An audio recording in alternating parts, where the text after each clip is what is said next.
Aprobado na ni Pangulong Bongbong Marcos ang panukalang Fiscal Year 2025 National Expenditure Program o NEP na magtataguyod ng mga proyekto sa ilalim ng Philippine Development Plan 2023 to 2028 na isinusulong ng Administrasyong Marcos.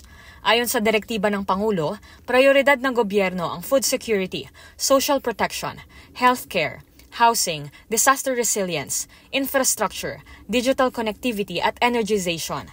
Ayon sa ipinresentang proposed national budget ni Department of Budget and Management Secretary Amenah Pangandaman sa Malacanang, higit sa 6.3 trillion pesos ang nakalaang budget para sa taong 2025.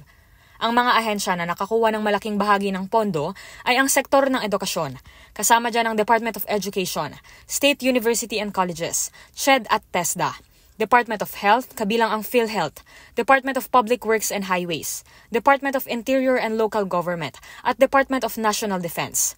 Habang ang mga sektor ng social welfare, agriculture, transportation, judiciary at justice sector naman ang iba pang kabilang din sa mga top priority ng administrasyon.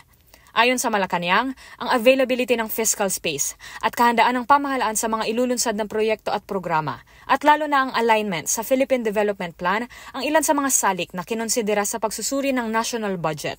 Positibo ang Pangulo na nabalanse ang budget sa mga itinakdang appropriations. Paninigurado naman ni DBM Secretary Pangandaman, ang strategic directives ay nakaayon sa layunin at pamumuno ng bagong Pilipinas, tungo sa pag-unlad na panlipunan at pang-ekonomiko. Para sa MBC TV Network News, ito si Rose Babiera. Sama-sama tayo, Pilipino.